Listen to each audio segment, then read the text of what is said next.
Bismillahirrahmanirrahim. Assalamualaikum warahmatullahi wabarakatuh. Alhamdulillahirabbil alamin wa habinasta'in ara umurud dunya waddin wassalatu wassalamu ala asrofil anbiya war mursalin wa ala alihi wa ashabihi asma'in amma ba'du. Kepada yang terhormat Dr. Kiai Haji Haris Akam dan teman-teman semua serta hadirin dan hadirat yang saya hormati. Pertama-tama marilah kita panjatkan puja dan puji syukur kehadirat Allah Subhanahu wa taala yang mana berkat taufik dan rahmatnya lah kita bisa berkumpul dan bisa hadir di kajian ilmi 385 dalam keadaan sehat walafiat. Salawat dan salam tetap tercurah limpahkan kepada junjungan Nabi kita, Nabi Muhammad Shallallahu Alaihi Wasallam, yang mana beliaulah yang membawa agama Islam dengan penuh perjuangan dan pengorbanan. Islamlah sebagai satu-satunya agama yang diridhoi oleh Allah Subhanahu wa taala yang mana harus kita pegang erat dan kita ikuti sampai akhir hayat kita. Amin amin ya rabbal alamin. Hadirin dan hadirat yang dirahmati Allah Subhanahu wa taala, pada hari ini alhamdulillah majelis kita akan diisi oleh Al Ustadz Dr. Kiai Haji Haris Akam SHMA. Beliau adalah seorang dai dan intelektual muslim yang sudah berdakwah dan mengisi di Inus TV, Al Sinta, dan TV nasional lainnya. Beliau pernah berguru kepada Al-Mu'alim Mu'ala Kemal Yusuf, Mu'alim Hazami, juga Alamah Buya di Miati, Banten. Beliau juga seorang dosen di Pasar Cacana di IIKI. Beliau juga merupakan founder dan kepala dari Pondok Pesantren As-Safinah Bogor. Adapun pada judul pada hari ini adalah memahami 4 keunggulan Ramadan yang mewajibkan kita bersyukur. Bulan Ramadan merupakan bulan yang istimewa di dalam Islam. Di bulan ini kita diajarkan untuk meningkatkan keimanan kita, memperkuat hubungan kita dengan Allah Subhanahu wa taala serta meningkatkan ketakwaan kita. Dalam kesempatan yang baik ini, marilah kita mensyukuri kesempatan untuk menjalani bulan Ramadan dengan sebaik-baiknya, bulan yang sangat berkah. Karena terkadang kita lupa bahwa bulan Ramadan ini memiliki keunggulan-keunggulan yang tidak dimiliki oleh bulan-bulan lainnya. Nah, apa yang keunggulan bulan ini yang harus kita wajibkan, kita syukuri dan meraihnya, mari kita renungkan. Aku nggak suka resto itu Dr. Kiai kalau Haji Haris Akam pada Pak setengah Ustadz, matang terus silakan. digoreng seng disajikan. Itu nggak suka. Oh, kita pilih makanan tuh goreng.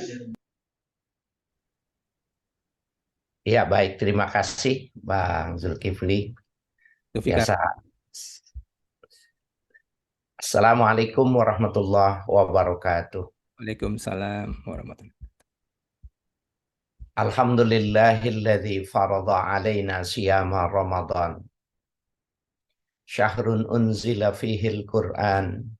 Hudal linnasi wa bayyinati minal huda wal furqan. Allahumma salli wa sallim wa barik ala nabina Muhammadin waladi Adnan wa ala alihi wa sahbihi du'ati bil Qur'an, amma ba'du. Yang saya hormati segenap sahabat dari Thalabatul Ilmi 385 maupun sahabat-sahabat saya yang dari majelis taklim yang hadir pada Zoom pagi hari ini, atas permintaan sahabat saya ya Bang Zulkifli Latif ini atau Bang Itang, saya diminta untuk menyampaikan sekedar share, memanfaatkan waktu membicarakan tentang 4 hal yang menjadi keberuntungan bagi kita di bulan suci Ramadan. Dan 4 hal kita itu juga seyogianya dan semestinya wajib hukumnya kita untuk bersyukur kepada Allah karena Allah memberikannya kepada kita.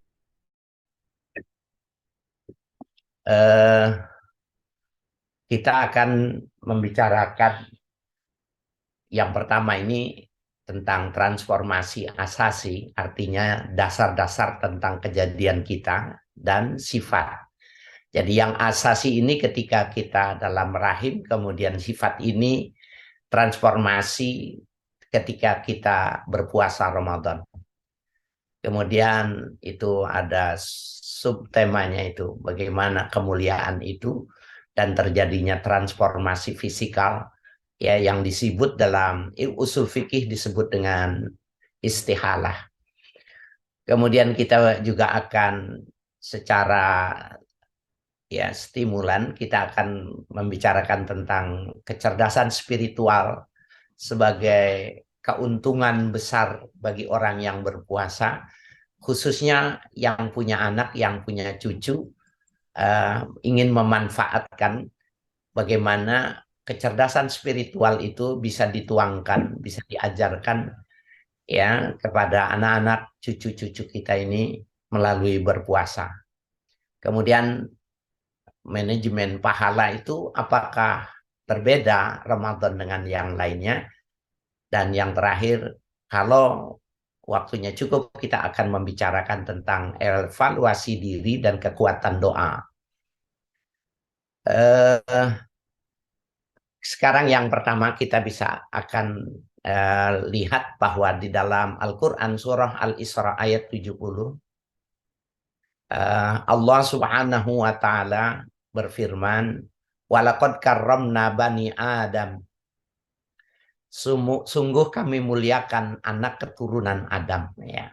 Wa hamalnahu fil barri wal bahri. Dan kami angkut, ini dalam bahasa letterlek, ya, bahasa yang menerjemahkan kalimat fahamalnahu fil barri wal bahr. Kami angkut, maknanya Allah akan menebar, memperluas dan memperhubungkan anak Adam itu menjadi berkembang, baik dia di laut maupun di darat, ya. Warazaqnahum minat thayyibat. Kami berikan rezeki mereka itu dengan yang baik-baik. Wa faddalnahum ala katsirin mimma khalaqna tafdila. Dan kami berikan keunggulan dari kebanyakan makhluk yang kami ciptakan. Nah, ayat ini menjelaskan bahwa manusia itu adalah yang tertinggi, yang terbaik dari penciptaan alam semesta ini. Bisa jadi banyak yang belum tahu bahwa ketika seorang anak lahir, belum mampu melakukan apapun, tetapi potensi anak yang baru dilahirkan dibandingkan dengan bumi beserta isinya, di situ ada emas, berlian, segala macam, termasuk batu bara, boksit, dan sebagainya. Nilai anak itu lebih tinggi ketimbang bumi beserta isinya dan langit beserta isinya. Nah, jadi penciptaan kita ini sangat luar biasa, ya. Secara esensial memang manusialah yang paling sempurna, dan secara biologis itu memang terjadi hal yang semacam itu, sebagaimana nanti kita akan lihat di sini, pada transformasi fisik yang kita lihat. Tsumma khalaqnan nutfata 'alaqah. Kemudian kami jadikan manusia itu dari sperma yang cair, kemudian ovum wanita cair bertemu. Kami jadikan yang cair itu menjadi nutfah. Nutfah itu segumpal cairan, yang sudah memiliki nilai X dan Y itu menggumpal. Nah, kata Allah, kami jadikan nutfah, dari cairan itu menjadi nutfah, Jadi, summa khalaqnan nutfata 'alaqatan, kemudian kami jadikan nutfah itu menjadi 'alaqah,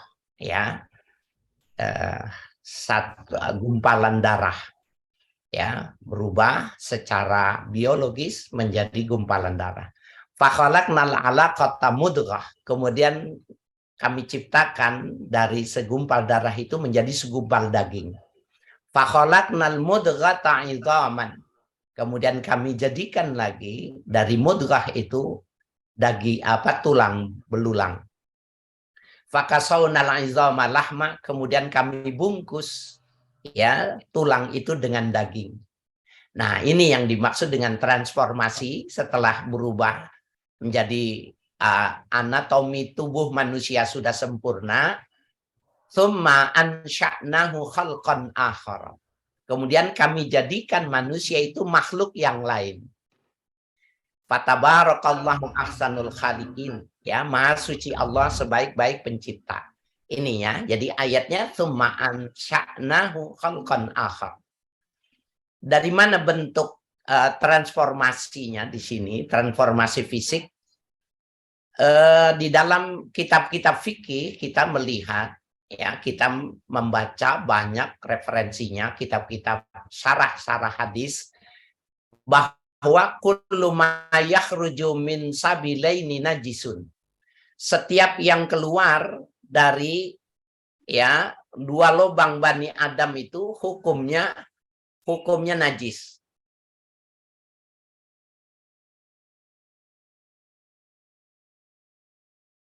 Ya. Ya, jadi setiap yang keluar dari lubang Bani Adam, mohon maaf, lubang depan maupun lubang belakang itu hukumnya najis. Kencing, buang air besar, wadi, ya. Wadi itu ketika kita mengangkat berat, tahu-tahu kecapean keluar, ya, seperti sperma, tetapi dia keruh. Atau mazi bagi orang yang mudah terangsang dengan melihat lawan jenis umpamanya, kemudian ketika dia kencing keluar, itu hukumnya najis. Bagaimana dengan sperma? Apakah bisa menggunakan kaedah ini bahwa dia termasuk yang keluar dari lubang, ya, depan? Nah, ulama 4 madhab ini berpendapat semacam ini. Imam Abu Hanifah mengatakan sperma itu najis.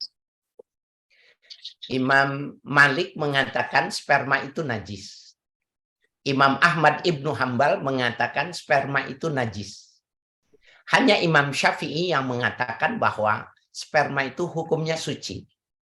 Tetapi Imam Syafi'i, ya, ketika menjelaskan tentang kesucian daripada makhluk manusia itu, ketika dia sudah berwujud menjadi manusia, dia adalah berdasarkan ayat yang tadi di, ya, slide pertama itu, walaqad karramna bani Adam, sungguh kami muliakan anak Adam. Jadi ketika dia sudah menjadi sosok anak Adam itu, dia mulia. Jadi tidak mempersoalkan, ya, latar belakangnya. Tetapi 3 imam madhab itu secara jelas mengatakan sperma itu najis.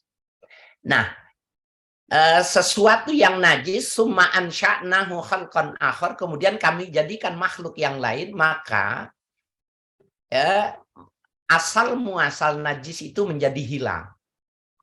Ya, hilang. Tidak ada keterikatan antara manusia dengan awal penciptaannya yang berupa dari nutfah, alaqah, dan mudghah itu tadi. Nah, ini salah satu bukti kebesaran Allah yang ada pada diri kita ini, secara asasi bahwa secara esensial kita ini adalah makhluk transformasi yang berupa, ya, hal tercela, jelek, najis, menjijikan, kemudian menjadi makhluk yang paling terbaik, makhluk yang paling sempurna. Nah, inilah yang perlu disempurnakan. Bapak, Ibu sekalian, yang untuk bisa lebih meyakinkan ini tentang transformasi ini, di dalam dunia biologi kita mengenal tentang yang disebut dengan metamorfosa. Metamorfosa itu ulat, ya, ulat itu adalah binatang yang menjijikan, binatang yang tidak disukai, apalagi wanita, ya. Tetapi ketika dia melakukan sebuah proses biologi, dia menjadi kepompong, kemudian dari kepompong itu dia berubah menjadi kupu-kupu, maka kupu-kupu itulah yang dimaksud dengan, ya, metamorfosis. Dia berubah jadi makhluk yang baru, dan kebaruan kemakhlukannya itu tadi secara fisikal itu melepaskan diri dari makhluk yang pertama. Ya, itu disebut dengan metamorfosis, ya. Yang contoh yang kedua,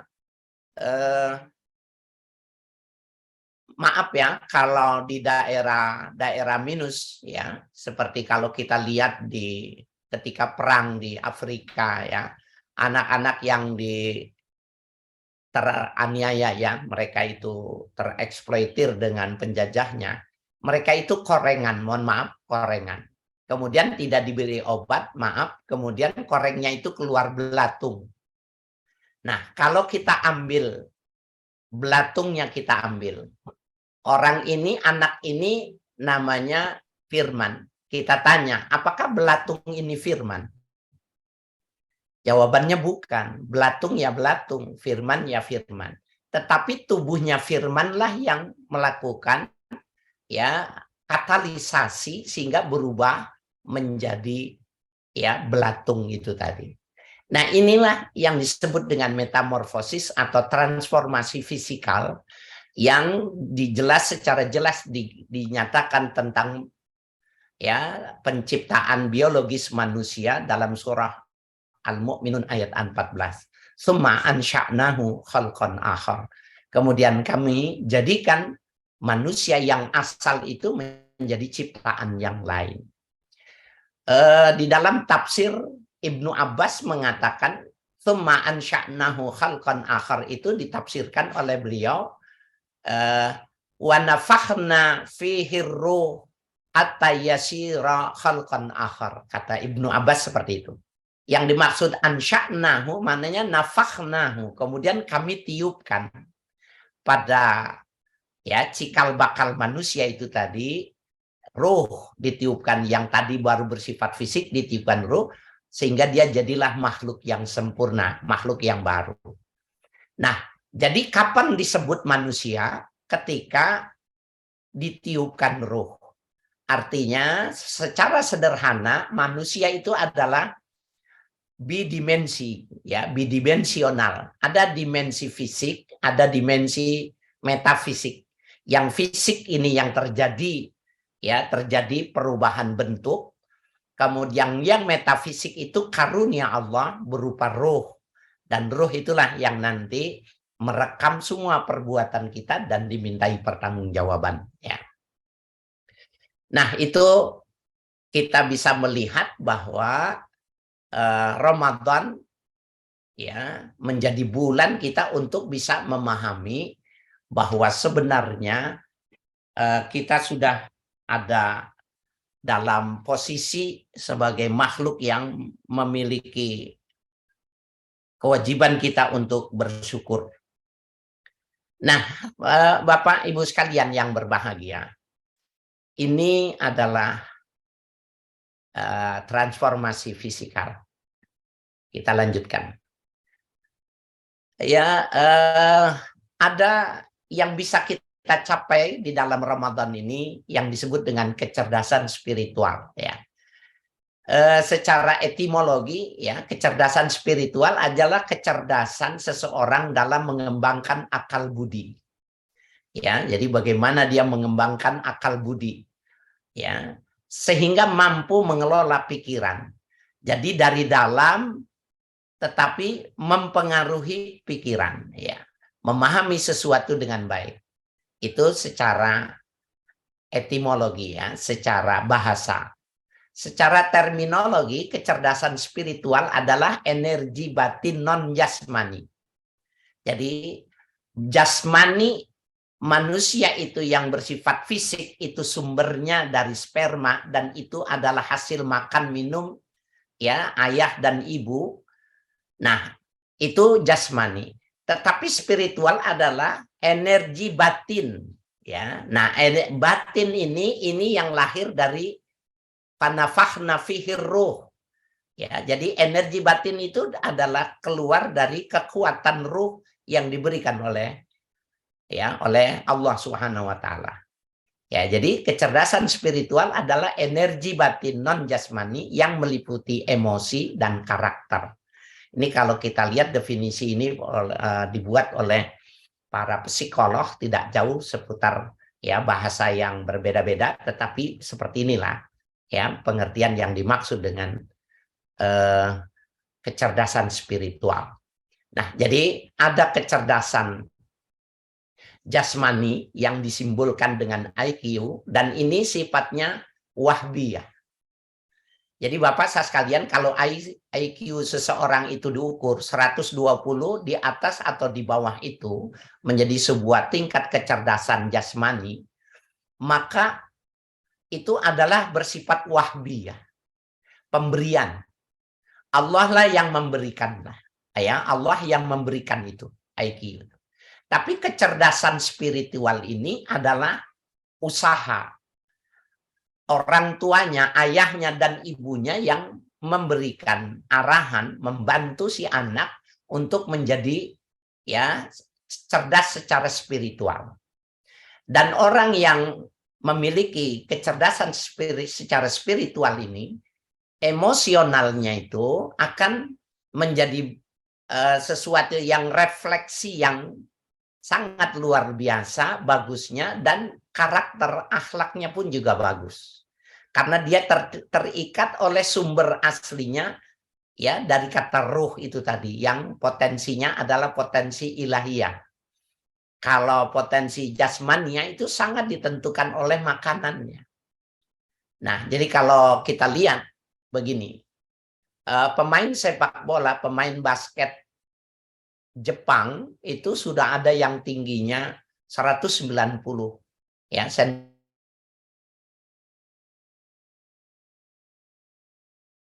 di bawah itu.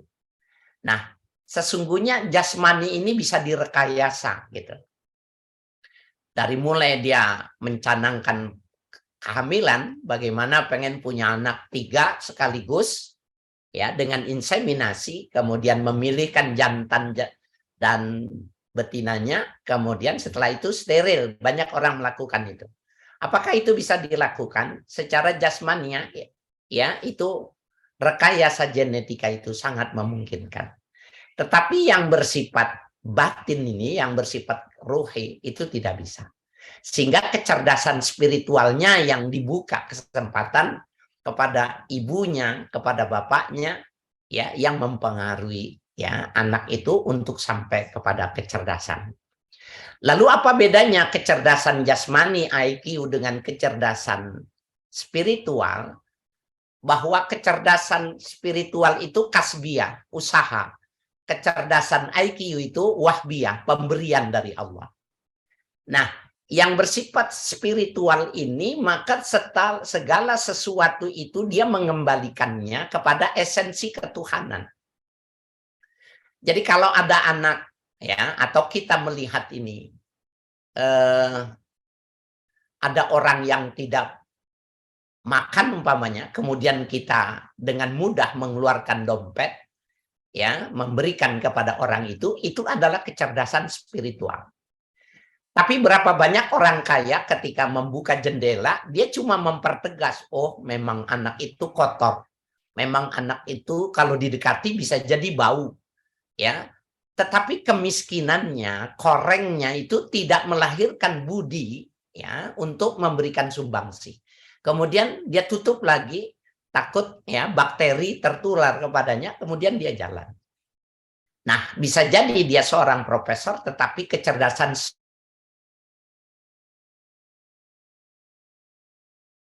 ekspresinya ya. Nah, Bapak-bapak, Ibu-ibu sekalian yang berbahagia, ini kita lihat sekarang kecerdasan spiritual di dalam Ramadan ya. Hadis ini ya muttafaq alaih ya, hadis yang diriwayatkan oleh Imam Bukhari dan Imam Muslim. Nabi mengatakan ini hadisnya statusnya adalah hadis qudsi ya. Jadi kalau hadis qudsi itu nilainya diberikan oleh Allah, redaksinya dibuatkan oleh Nabi Muhammad. Jadi ketika Nabi Muhammad memahami satu penjelasan dari Allah, kemudian diredaksikan oleh beliau, itu namanya hadis qudsi. Ya, adapun hadis-hadis Nabi itu adalah hadis yang memang Nabi isi maupun redaksinya beliau yang menyampaikan. Nah, di dalam salah satu hadis qudsi ini Allah berfirman, kullu amal ibni Adam yudha'af. Setiap amal anak Adam itu dilipat gandakan. Ya. Jadi bukan satu dibayar satu seperti jual beli ya. Kalau muamalah sesama manusia itu bayar satu diberikan satu. Kalau dari promo mungkin ya beli satu dikasih dua, itu pun ya sebenarnya sudah di markup ya harganya itu. Kemudian al-hasanatu asyru amsalihha. Satu kebaikan dibalas dengan 10 kali yang berimbang, yang sama dengan itu. Nah, ini manajemen ya. Pembalasan pahala menurut perspektif al-hadis ya, perspektif firman Allah dalam hadis ini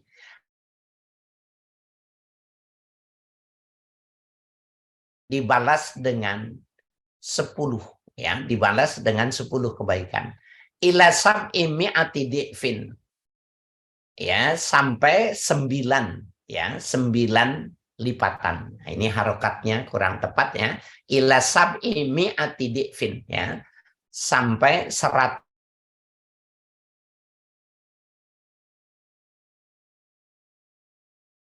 ya, hadirin hadirat yang berbahagia. Kalau kita tadi sholat subuh ya, kemudian pagi tadi kita sudah mengeluarkan sodakoh atau kita melakukan kebaikan, sholat subuh saja sebagai perumpamaan. Kita sholat berjamaah di masjid. Imamnya satu, masjidnya sama, jumlah rakaatnya sama, yang dibacanya sama, tetapi pahala dalam satu ruangan masjid itu, anggap saja 100 orang, 300 orang, pahalanya tidak sama. Ada orang yang sholat itu pahalanya cuma 10. Ada yang 20, ada yang 30. Ya, jadi terjadi level yang berjenjang. Nah, tapi ada orang yang 100, 200, ya, sampai 700 lipatannya. Subhanallah.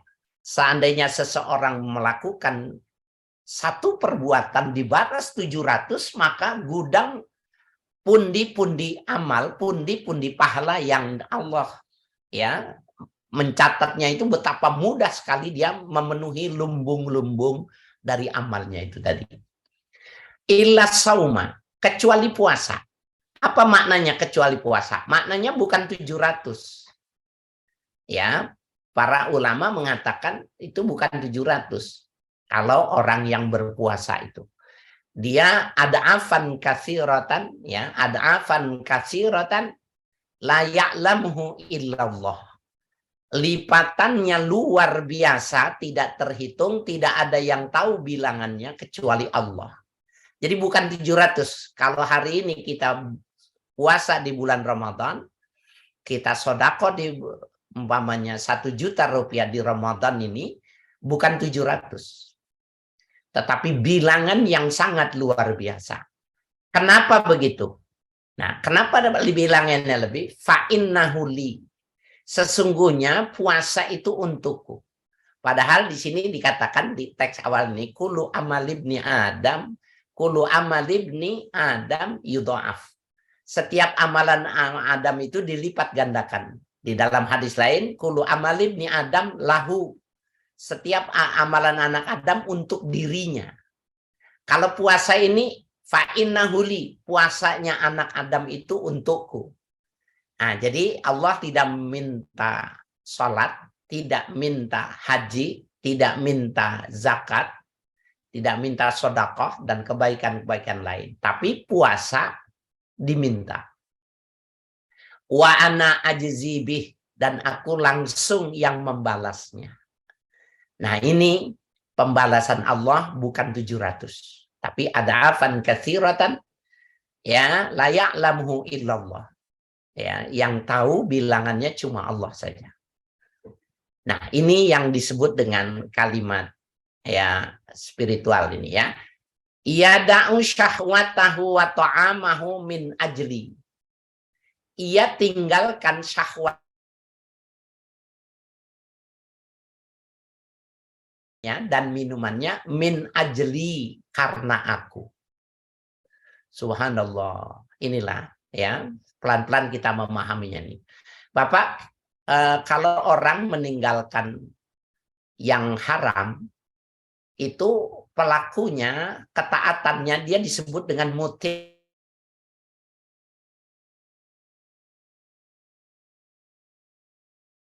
Tinggalkan syahwatnya, itu istrinya itu halal, tapi dia tinggalkan. Wa ta'amahu, makanannya halal, minumannya halal, punya sendiri, tapi dia tinggalkan min ajli, karena aku. Apakah manusia itu tahu ketika Allah mengatakan ini? Bisa jadi ketika dia melakukannya karena sebuah kewajiban berpuasa, dia nggak paham dengan maksud kalimat ini. Tetapi kalau kita ingin bisa lebih memahaminya, maka caranya dengan kita mengajarkan anak kita ya kecerdasan spiritual dengan berpuasa itu seperti ini. Dari TK ya, dari mulai PAUD kita sudah sering ya bangunkan dia untuk ikut sahur. Nanti lama-lama dia akan tanya kenapa malam-malam makan ya. Nanti kita jelaskan fungsinya sahur. Kemudian kita jelaskan puasa bahwa Allah meminta ya. Bagaimana kalau kamu punya uang, kamu kaya, ayahmu, ibumu meminta sesuatu, apakah kalian memberikan? Maka mereka akan menjawab memberikan. Nah, kita ini hidup diberikan oleh Allah dan Allah minta ya puasa kita. Maka kalau kita memberikan kepada orang tua, kepada presiden yang terbaik, bagaimana kalau seandainya Tuhanmu yang meminta? Terus dengan seperti itu, maka dia mulai sahur dan dia mulai berpuasa. Jam 9, ya dia berbuka, kasih ya reward, ya kasih uang, kasih hadiah.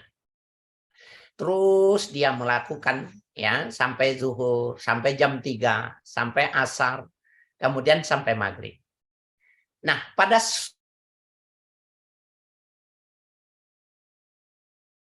mamanya sedang tidur, bapaknya bekerja, tapi lehernya tercekik, ya, perutnya lapar, kemudian dia mendekat ke kulkas. Kulkas itu dibuka, kemudian bajunya dilepas semua. Dia pakaian seragamnya itu atas bawahnya dilepas, dibukanya. Di depannya itu ada minuman yang halal punya ayahnya, punya bapaknya, ada makanan minuman yang halal. Tetapi anak itu tidak mau memakannya dan tidak mau meminumnya. Dan dia membuka itu ketika zaman itu memang AC belum seperti sekarang, ya masih seperti sekarang. Jadi dengan kulkas itu dia ingin mendapatkan dingin supaya tidak terlalu mencekek lehernya. Kemudian mamanya bangun bilang, kamu sudah buka aja. Kalau memangnya kamu sudah tidak kuat. Anak itu bilang, tidak, aku nggak mau. Aku masih kuat kok, ini cuma ngademin aja. Nah, itulah yang disebut dengan kecerdasan spiritual. Dia meyakini benar bahwa puasa itu lebih bagus dan Allah pengennya puasa kita bagus. Subhanallah, subhanallah, subhanallah, alhamdulillah. Kalau saja anak kita ini, ya spiritualnya, kecerdasan spiritualnya ini bagus semacam ini, itu maknanya dari dalam dirinya itu ada sebuah koneksitas uluhiyah, ada segala sesuatu dihubungkan dengan Sang Maha Pencipta, maka secara otomatis semua perintah Allah itu enteng dia mengerjakannya. Jadi kalau dia mau mengerjakan sesuatu itu enteng, gampang. Bapak, Ibu nggak usah lagi anak itu disuruhnya, diperhatikannya, udah sholat apa belum, sudah belajar apa belum. Ya, kalau ada orang yang minta-minta di depan rumahnya, dia tidak bangunkan ibunya lagi tidur, bapaknya lagi tidur, tapi dia cari uang, dia berikan atau dia berikan sesuatu. Waktu ibunya tanya, ini kemana? Anak itu mengatakan, aku kasihan, Ma. Bapak-bapak itu, ibu-ibu itu, ya meminta-minta, aku kasihan. Nah, kecerdasan spiritual ini ada di Ramadan. Ya. Bapak sekalian yang berbahagia, selebihnya silakan dibaca nanti di dalam buku-buku psikologis Islam, bahwa anak yang sudah kecerdasan spiritualnya tinggi, kalau dia disuruh menghafal Quran, maka cepat. Cepat dia untuk menjadi orang yang cerdas, super pintar. Dari lantaran kecerdasan spiritual itu, dia akan menggandeng IQ yang sifatnya jasmania itu. Subhanallah. Dan ini adalah bagian yang terdapat di dalam Ramadan, ya. Bapak sekalian yang berbahagia, kita sekarang ingin melihat ya manajemen pahala. Bahwa lipatan pahala sudah digambarkan itu tadi minimal 10. Ya, di luar Ramadan itu minimal 10 sampai dengan.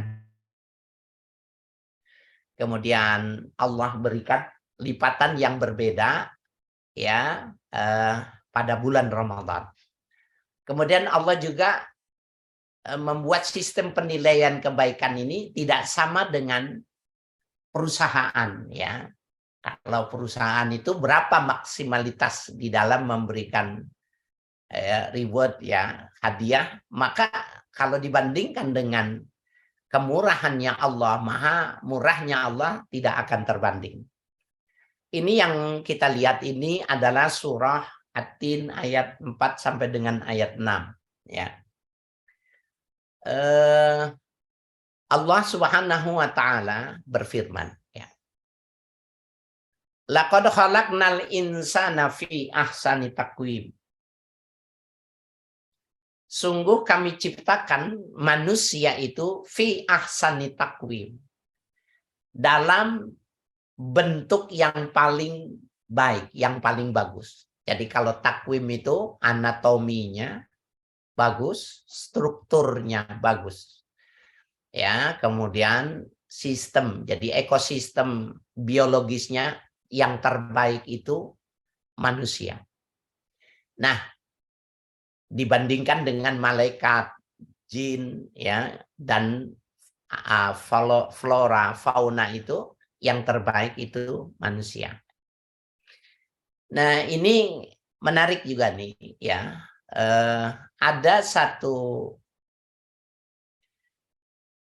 peristiwa yang luar biasa ini bagi para santri yang biasa membuka kitab tafsir.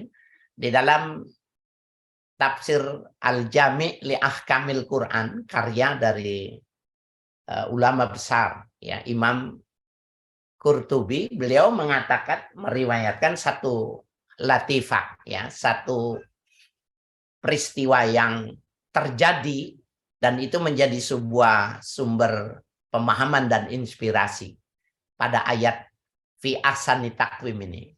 Ceritanya begini. Ada seorang laki-laki yang namanya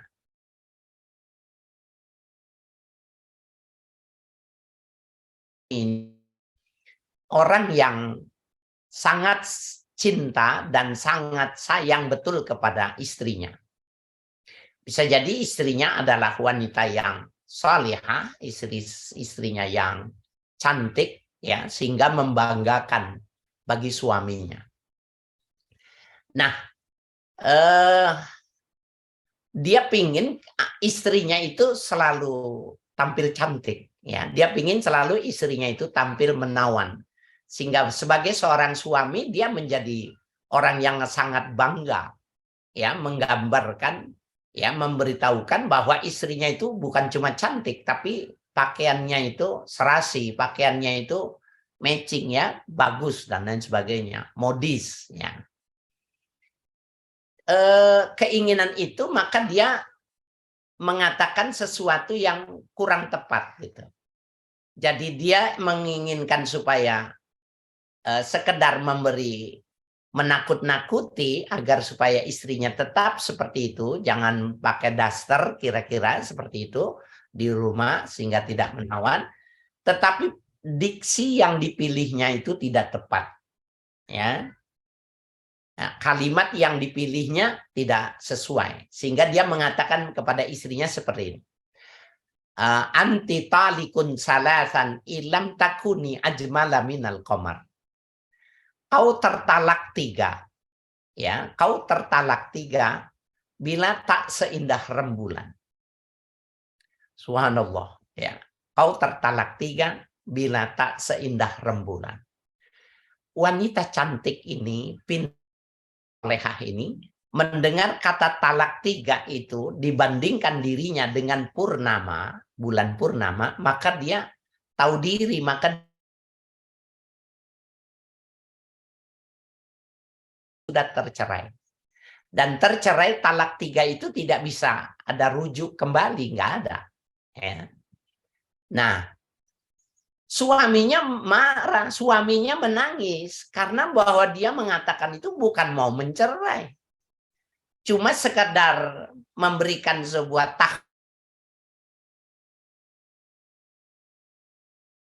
bukannya, ya, dia ingin mencerai.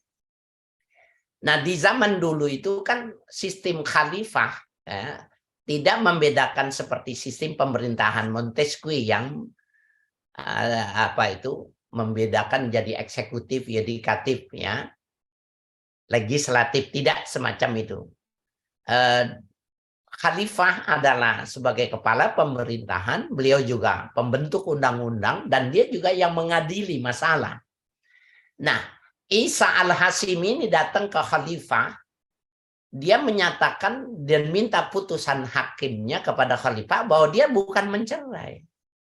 Dia cuma menakut-nakuti saja. Karena dia mengatakannya bahasanya jelas, tetapi substansinya menurut dia bukan mau mencerai, gitu kira-kira, ya.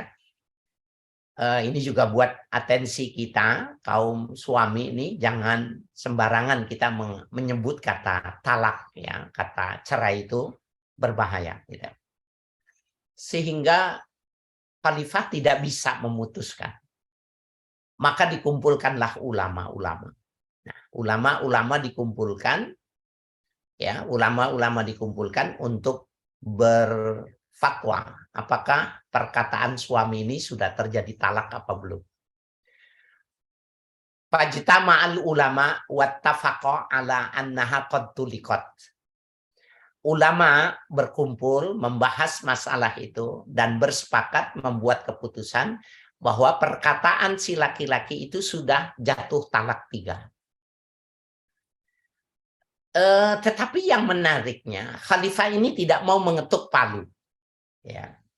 Khalifah ini kemudian melihat ada satu orang yang sejak dari awal ulama itu tidak mau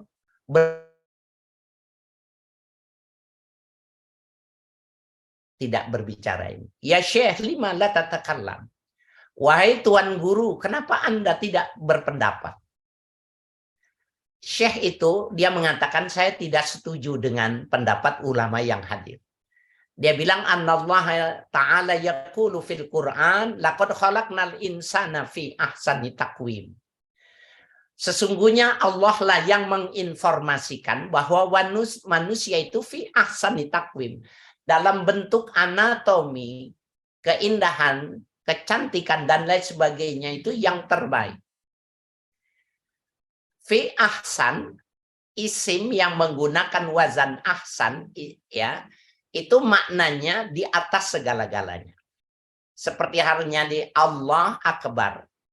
Tidak ada Allah yang lebih besar. Yang dari Allah tidak ada. Allah Akbar. Ini sama dengan ahsan wazannya.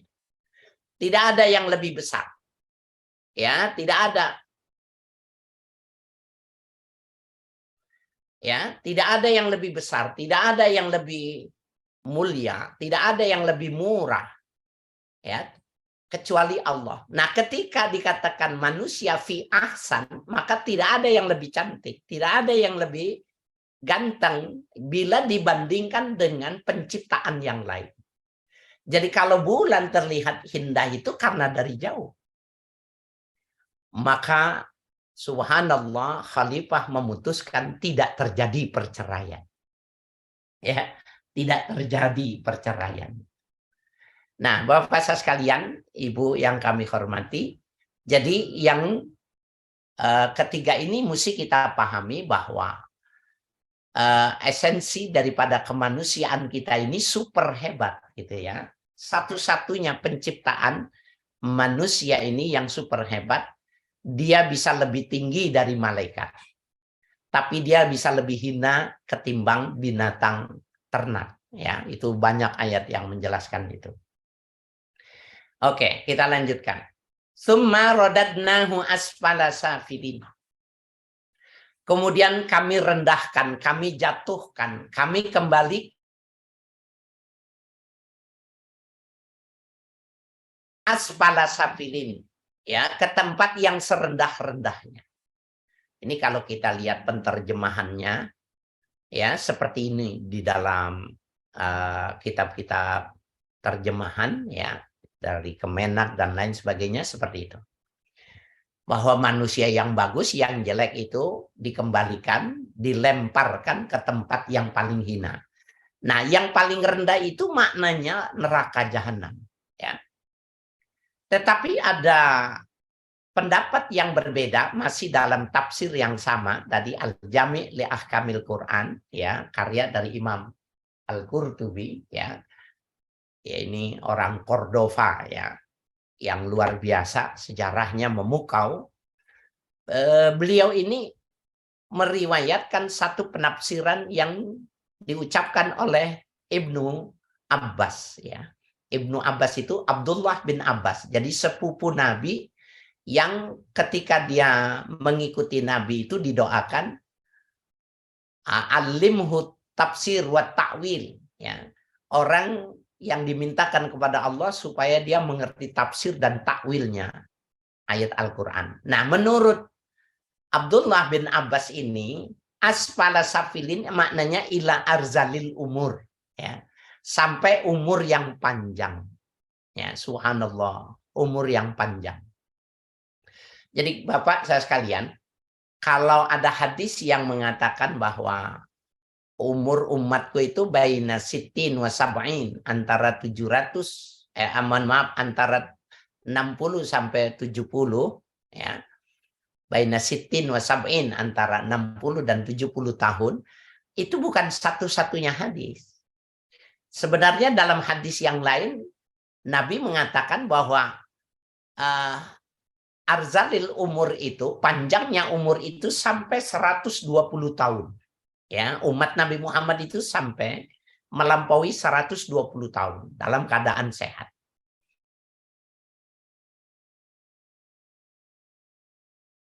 Ya. 50, 60 ke atas itu sudah disebut dengan, ya, muammar, orang yang diberi umur panjang. Nah, ini. Jadi manusia itu ada yang diberikan umurnya panjang. Ya. Nah, kemudian ayat berikutnya yang ke-6 ini mamnun. Kecuali artinya tidak dilemparkan ke dalam neraka orang-orang yang beriman dan melakukan amal soleh. Dua tuh. Beriman kepada Allah, kemudian melakukan amal soleh. Jadi ada aspek metafisika yang bersifat ruhi itu tadi adalah beriman. Kemudian ada yang bersifat fisika, yaitu amalus soleh, melakukan amal soleh. Apa itu soleh? Ya, as-saleh al-qaimu bi hukukillah wa hukuki khalqi. Orang yang saleh itu orang yang melaksanakan hak-hak Allah dan hak-hak, ya, kemanusiaan. Jadi kalau ada orang bagus, ya, kemanusiaannya tapi imannya salah, maka dia tidak memenuhi kriteria ini. Atau ada orang yang imannya bagus, ibadahnya bagus, tapi tidak ada amal sosialnya, maka dia tidak termasuk ini. Nah, bagaimana kalau dia sudah soleh? Falahum ajurun ghairu mamnun. Mereka akan mendapatkan pahala yang tidak terputus-putus. Subhanallah. Pahala yang tidak terputus-putus. Saya lupa, ya. Beberapa tahun yang lalu, mungkin sekitar tahun 2004 atau 2005 itu, tokoh agama ya Kristen itu ada yang meninggal ya, Sri Paus Paulus Yohanes kedua. Ada seorang yang mengatakan sesungguhnya beliau itu layak untuk masuk surga karena dalam kehidupannya orang yang Islami melebihi dari orang Islam. Tidak pernah menyakiti, akhlak budinya bagus, bahkan gajinya dia tidak pernah dipergunakan kecuali diberikan kepada orang-orang fakir miskin. Nah, apakah amal soleh itu juga bisa diterima semacam itu? Padahal syarat yang pertama illal ladzina amanu, ya, kecuali orang-orang yang beriman dan berimannya itu tidak salah. Ya. Nah, ini menjadi prasyarat buat kita ketika kita beribadah bagus, sholat, zakat, puasa, haji. Tetapi kalau kita tidak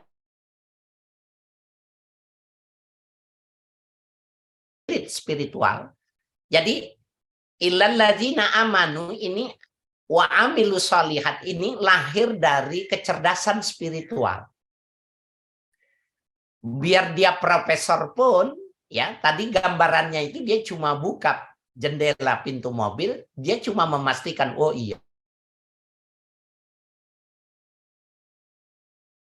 nista betul gitu. Tapi dia nggak peduli.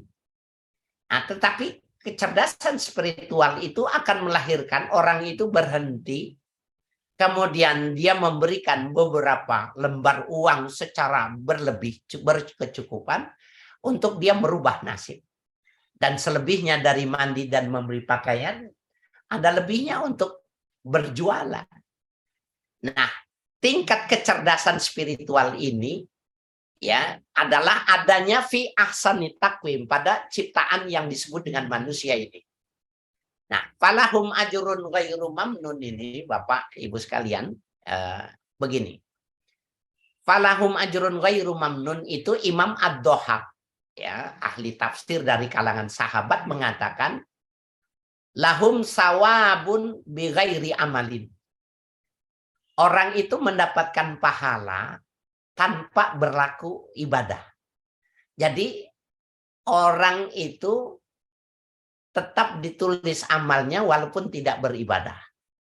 Maksudnya yang mana? Ini kembali kepada ayat yang keempat ini tadi. Ya, bahwa dia umurnya panjang. Jadi orang yang biasa sholat duha pagi hari 8 rakaat, ketika dia sudah tua, tidak kuat lagi melakukannya, cuma 2 rakaat, maka ditulisnya 8 rakaat. Kalau orang biasanya Senin Kamis dia berpuasa, ketika sudah tua, ya perutnya tidak kuat, maka setiap Senin dan Kamis ditulis berpuasa. Kalau malam dia biasa sholat malam, ya 11 rakaat di Ramadan maupun di luar Ramadan, ya kemudian sudah tua, dia cuma bangun kencing, kemudian dia kembali lagi ke tempat tidurnya, maka setiap kali dia bangun ditulis pahala dia melakukan sholat malam 11 rakaat.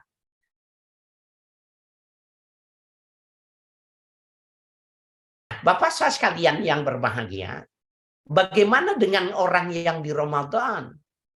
Ya, yang lipatannya itu bukan 700. Kalau saja kita tidak mempersiapkannya, kita tidak mengisinya dari sekarang, maka kita sangat rugi. Karena nanti di masa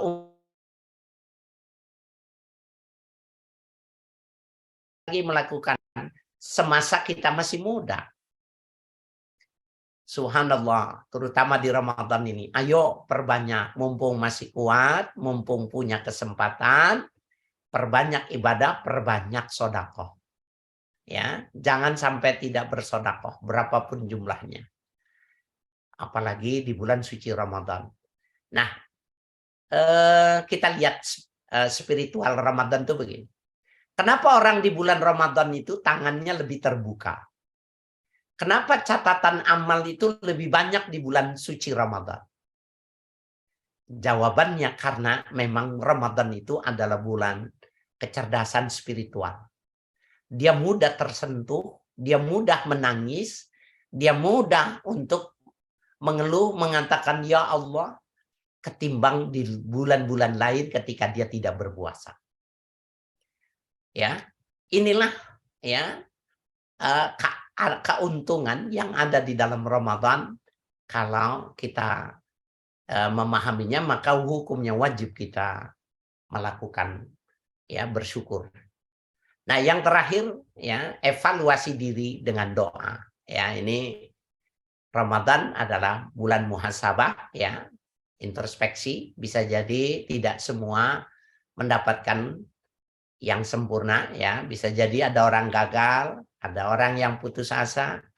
Maka jawabannya di Ramadan ini kembalilah berikhtiar dan berdoa.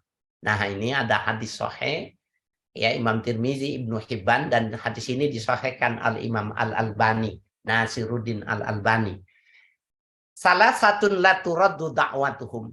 Ada 3 ya kelompok yang tidak ditolak doa mereka itu. Ya. Al-Imam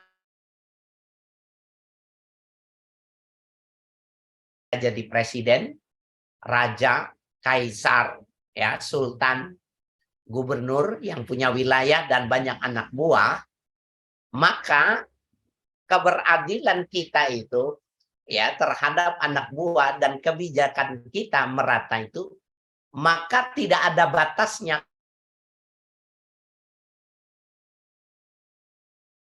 Ya, al-imamul adil. Termasuk juga imam kecil di rumah tangga. Maka kita adil terhadap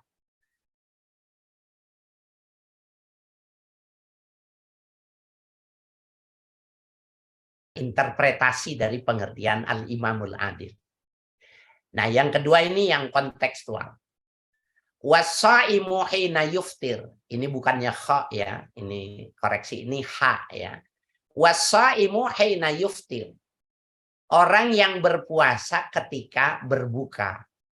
Ya. Ya. Jadi orang banyak yang nggak paham ini.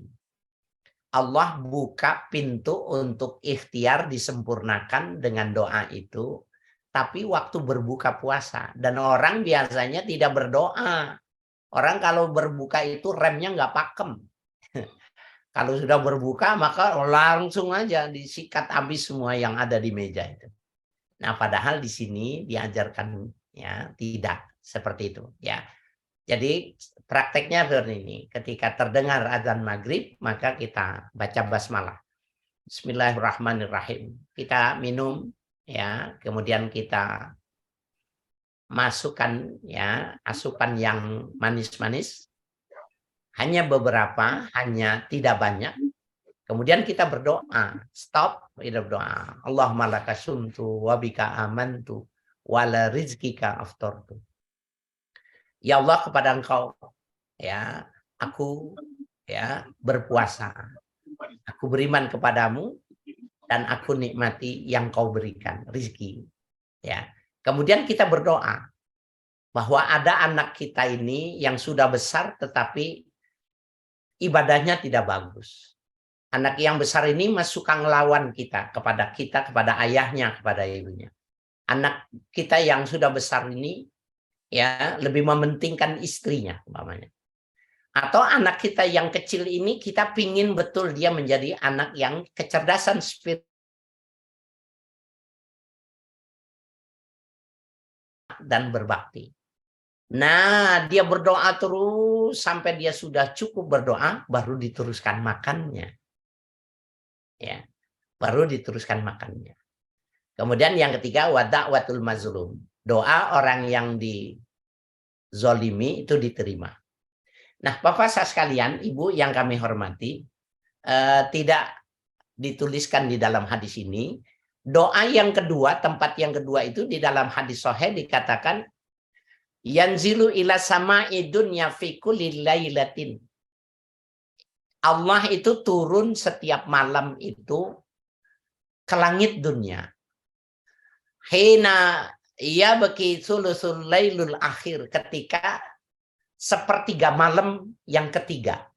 Jadi kalau dari mulai Isya sampai subuh itu dibagi 3, maka sepertiga yang terakhir. Artinya waktu sahur.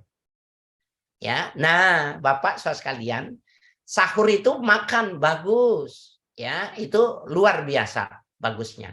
Tetapi ketika dia sahur, jangan lupa setelah itu dia bergegas ke masjid, belum banyak orang, kemudian dia sholat 2 rakaat, dia tasbih, tahmid, dia zikir, dia istighfar, kemudian dia berdoa.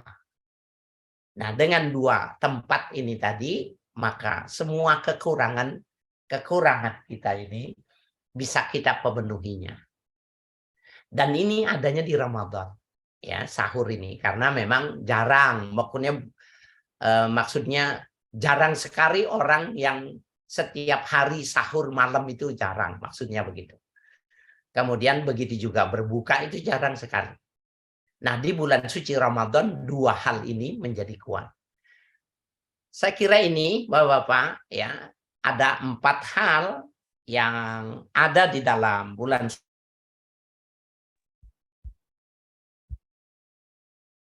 kita bersyukur tentang 4 hal itu.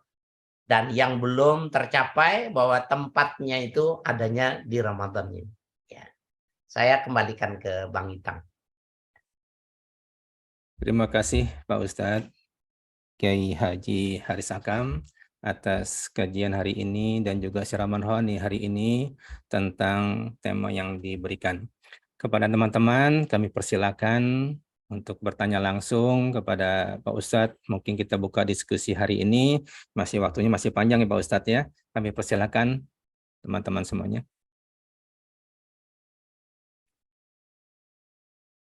Ada Ustadz Ramani nih. Ya, mau nanya. Silakan Ustadz. Assalamualaikum Pak Kiai.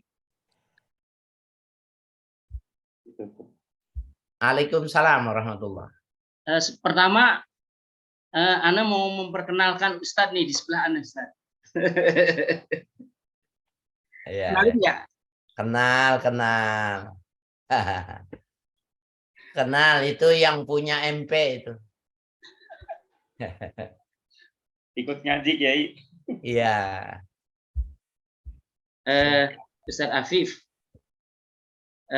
Ana mau tanya sama ya Pak Kiai.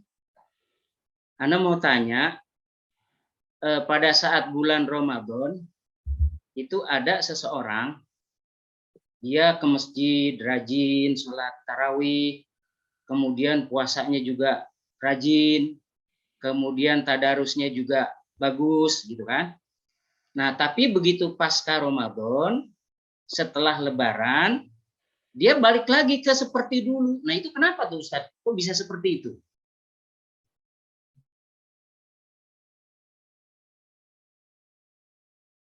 Ya, amin. Ya. Benar juga Ustadz Afif mau nanya nih katanya.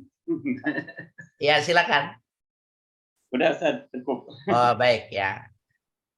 Terima kasih ya Ustadz Rahmani, Ustadz Afif ya di MP ya, Madrasah Pembangunan UIN. Tadi saya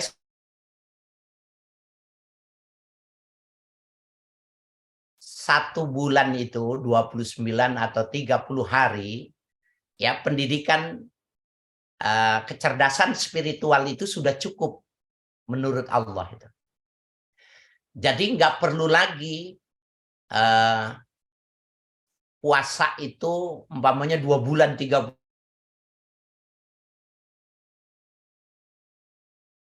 Pasca Ramadan dia kendor, ya itu jawabannya bahwa implementasi atau follow up dari Ramadan itu yang mesti dia kerjakan. Kalau dia follow up, maka dia akan tetap bertahan. Ada sebuah ungkapan itu gini, kun rabb, ya. Nah ini menarik ini, ya kun rabbaniyan. Jadilah engkau orang yang rabbani, orang yang memiliki sifat spiritual ketuhanan, rabbani itu. Wala takun ramadaniyan, jangan menjadi orang yang taat di bulan Ramadan gitu. Nah, oleh karena itu Ramadan itu cuma membentuk. Menurut Allah itu sudah cukup. Ya, dengan Allah membentuk itu sudah cukup.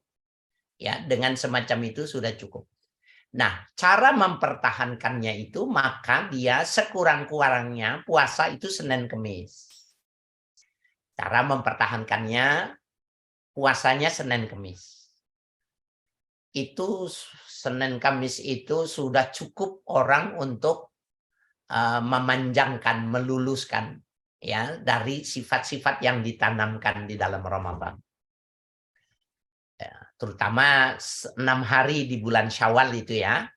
Man shoma Ramadana ya summa atba'ahu sittan min Syawal faka'anna shaumud dahr. Orang yang puasa Ramadan kemudian ditambah 6 hari di bulan Syawal, maka sama dengan puasa 1 tahun. Ya, 30 tambah 6, 36. Kemudian kalau tadi al-hasanatu asyru amsalihah. Sekurang-kurangnya dibalas satu kebaikan dibalas 10. 36 dikali 10, 360. Maka serendah-rendahnya orang puasa sunnah Syawal itu sama dengan 1 tahun. Tapi berdasarkan hadis-hadis yang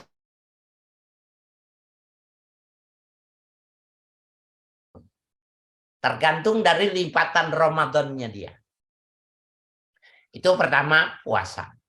Yang kedua taraweh itu kan hadisnya itu Nabi melakukan sholat 11 rakaat itu fi Ramadan wa ghairihi. Di Ramadan dan di luar Ramadan. Tidak kurang dari 11 rakaat. Nah, walaupun ini terjadi perbedaan pendapat. Orang-orang Muhammadiyah mengatakan taraweh Nabi itu 8, yang 3 itu witir. Kata orang Nahdiyin, orang-orang NU, bukan. 11 itu adalah witir terbanyak. Karena redaksinya fi Ramadan wa ghairihi. Di bulan Ramadan dan di luar Ramadan. Apakah di luar Ramadan ada sholat tarawih?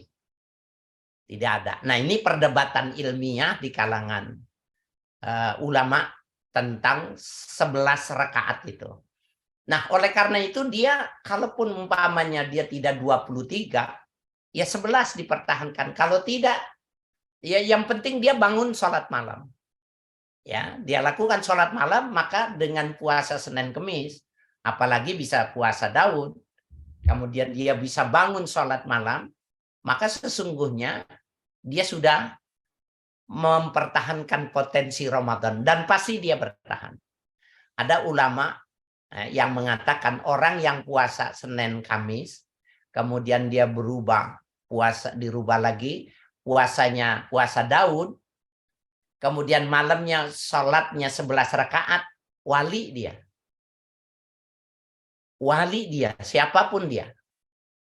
Dia sudah jadi kecintaannya Allah. Nah, otomatis tangannya terbuka yang digambarkan oleh Nabi karihil mursalah. Seperti angin yang bertiup. Jadi taruh debu di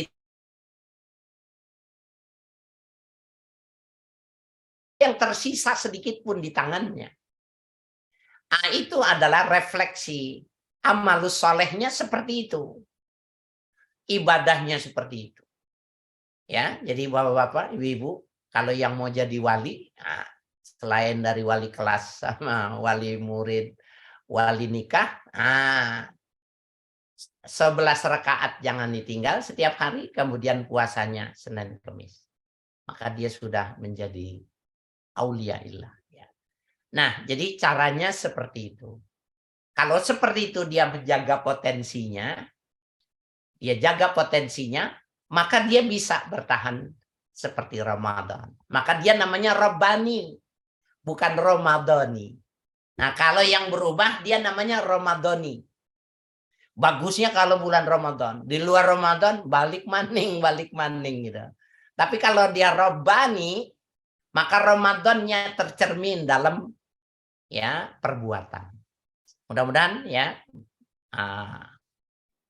Terima kasih, saya kembalikan ke host ya. Terima kasih Pak Kiai. Ya, baik. Terima kasih Ustaz Ramani. Silakan ada Linda. Silakan Linda. Ya, Assalamualaikum. Ada 3 pertanyaan nih. Pertama tuh tadi dibilang bahwa ada waktu sahar ya, menjelang subuh. Tapi saya suka dengar bahwa akhirilah sahur itu lebih baik gitu loh. Jadi bagaimana tuh Ustadz? Apakah kita tetap sahur tapi sisakan waktu 5 menit sebelum subuh, disitulah waktu-waktu kita mustajab berdoa. Itu gitu kan, satu. Terus yang kedua, apa ya tadi saya lupa. Oh, sempat tercetus ada pertanyaan, kita ada chat sama salah satu teman di situ. Apakah orang yang melakukan kebaikan terus-terusan tapi dia nggak Islam, itu gimana? Emang ini sih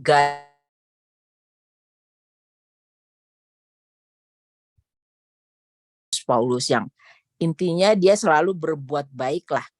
Terakhir nih Ustadz nih, quick aja ya. Kan tadi dikatakan bahwa kalau kita melakukan kebiasaan misalkan sholat malam, terus suatu saat kita udah tua nggak bisa sholat malam.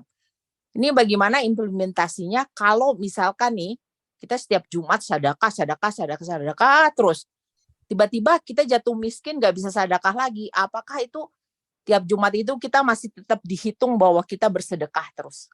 Gitu Ustaz. Assalamualaikum. Waalaikumsalam warahmatullahi wabarakatuh. Izin ya Bang Itang saya jawab. Ibu Linda.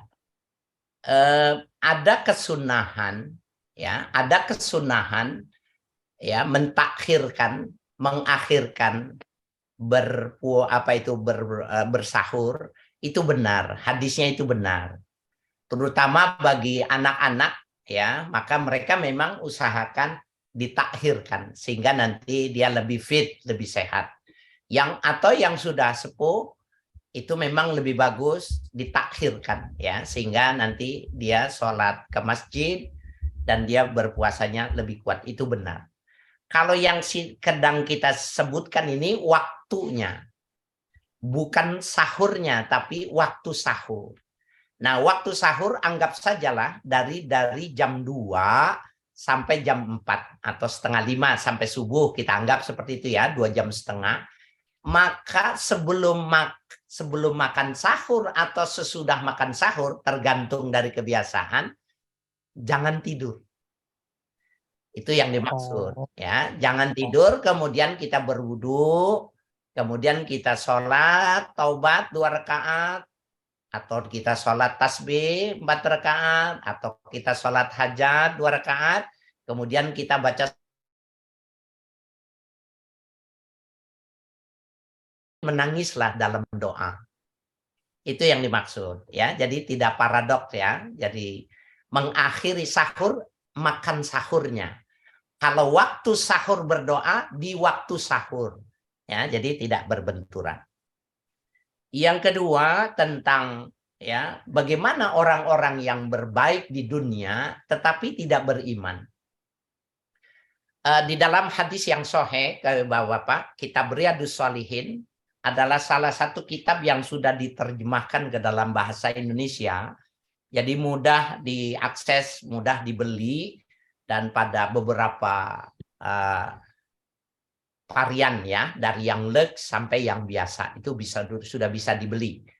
Di dalam Riyadhus Shalihin itu ya disebutkan bahwa ada hadis yang sahih, orang-orang yang melakukan di dunia itu akan dibalas oleh Allah di dunia ini. Tetapi Nabi mengatakan fala nasiba lahu fil akhirah. Tetapi di akhirat mereka tidak mendapatkan. Nah, saya menarik nih. Saya ini posisinya di Kebayoran Baru. Ya, posisinya saya di Kebayoran Baru. Saya itu pesantren saya di Parung, Bogor. Jadi saya belum ada tol yang ke sana, jadi lewatnya itu lewat lapangan udara Pondok Cabe situ. Nah, di Pondok Cabe itu ada, saya tidak tahu sekarang apakah masih ada tidak, si Engkoh itu ya, material bangunan, jual bangunan. Itu dia bilang sama Ustadz tuh gini, Ustadz, ada masjid yang lagi dibangun nggak? Gua mau nyumbang, kata dia gitu. Maka Ustadz itu bilang, oh ada tuh, itu pesantren lagi dibangun, itu musola lagi bangun. Dia bilang, bukan, gua nggak mau. Pesantren gua.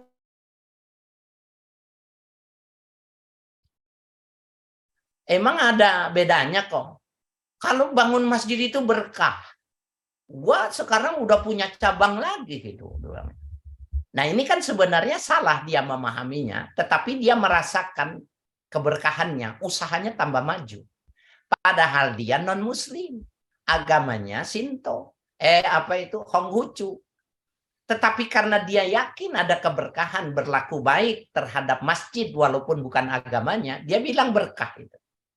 Nah, maka kebaikan-kebaikan orang yang melakukan di dunia ini pasti dibalas. Semakin mulia, semakin diagungkan, semakin disebut-sebut. Levelnya itu semakin tinggi. Level regional, nasional, internasional, dunia. Orang kenal sama dia. Kebaikannya disebut-sebut orang. Dijadikan contoh. Tapi fala nasiba lahu fil akhirat. Di akhirat dia nggak dapat. Karena ayat Qur'annya mengatakan illal ladzina amanu wa amilus sholihat. Harus orang yang beriman dan melakukan amal saleh. Ya, jadi jawabannya itu jangan terpesona dengan soleh sosialnya, tetapi soleh spiritualnya itu bukan cuma itu saja, harus beriman. Ya. Yang kedua tentang sodakoh Jumat ya, biasanya disebutnya Jumat berkah. Lalu lama-lama duitnya pensiun dia tidak mampu. Maka kalau sudah tidak mampu setiap hari Jumat ditulis. Ya, itu penafsiran falahum ajrun ghairu mamnun. Imam Ad-Dohak mengatakan falahum jazaun bi ghairi amalin. Mereka mendapatkan ya pahala walaupun tidak mengamalkannya. Nah, jadi mumpung masih muda, nih yang muda-muda, mumpung masih kuat, mumpung masih mampu, ayo cepat. Nanti kalau umur kita 80, 90, 100, 110, 120, ditulis walaupun kita tidak melakukannya. Dalilnya jelas, hadisnya sahih. Ya. Saya kira itu ya Bunda Linda.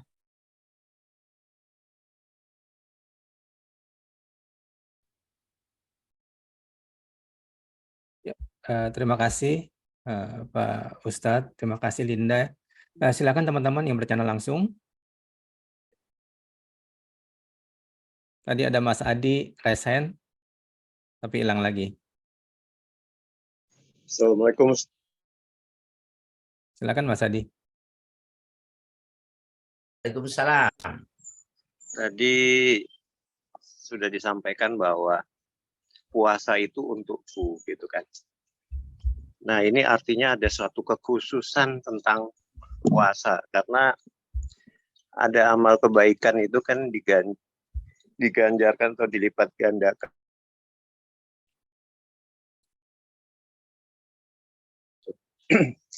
Tapi khusus untuk puasa ini kan ganjarannya tidak terbilang gitu. Mungkin di sini kekhususannya ya Ustadz ya. Ya, betul. Nah, kemudian apakah ini berlaku untuk semua puasa? Dalam arti kan ada puasa wajib, ada puasa sunnah ya. Ya. Puasa sunnah itu kan misalnya puasa Daud, Senin Kamis gitu kan.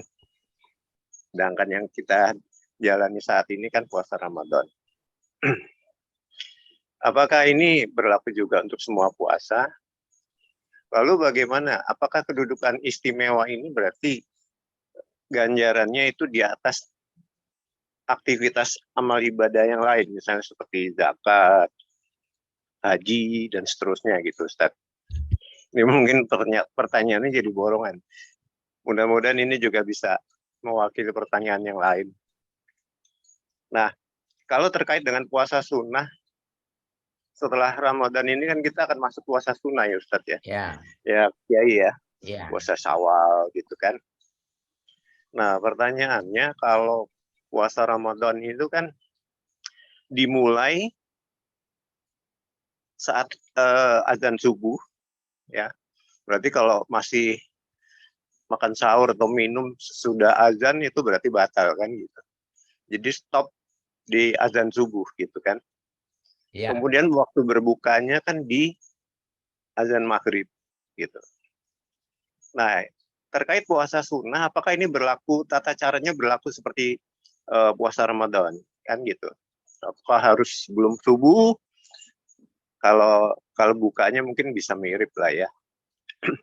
Nah ini saat mulai berpuasanya nih Kiai gitu. Kan bahwa Rasulullah itu ketika datang ke rumah Aisyah, dia menanyakan tentang makanan kan, gitu kan. Aisyah menjawab bahwa tidak ada makanan, makanya Rasul langsung menjawab, kalau gitu aku berpuasa. Nah di sini kan tidak dijelaskan waktunya. Apakah itu setelah subuh, ataukah udah agak siangan atau bagaimana? Nah ini kan mungkin terkait niat puasa sunnah ini mengenai waktunya kan perlu dikonfirmasi lagi buat kita semua gitu, Kiai gitu ya. Nah itu sementara kan kalau tadi dikaitkan puasa itu untukku, sementara bukan banyak ya, ada beberapa di antara kita mungkin puasa sunnah untuk tujuan duniawi, jadi bukan lillahi ta'ala gitu ya. Nah ini juga kan terkait dengan ganjaran pahalanya juga gitu. Nah kemudian satu lagi tadi Kiai nyebutkan suatu hadis disahihkan oleh Albani gitu kan. Jangankan itu Kiai ya, hadis riwayat Bukhari dan Muslim pun bisa didoifkan oleh Albani. Tapi lucunya kalau dilihat dari sanadnya, Bukhari dan Muslim itu lebih dekat ke Rasulullah daripada Albani gitu kan. Nah ini mungkin bisa dijelaskan oleh Kiai gitu. Terima kasih. Ya, baik. Ya, terima kasih Pak Adi ya. Yang pertama, apakah hadis yang menjelaskan tentang keutamaan Ramadan itu, tentang puasa itu sama dengan puasa-puasa sunnah? Jawabannya berbeda. Jadi dia hukum wajib dengan hukum sunnah itu secara otomatis berbeda. Seperti halnya Nabi dalam ini sebagai komparasi ya, sebagai perbandingan.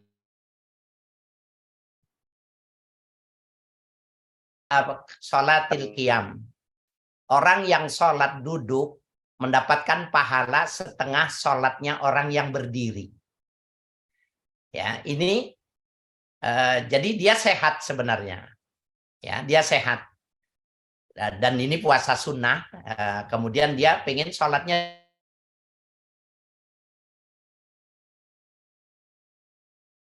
terhadap sunnah, maka jelas pasti beda ya.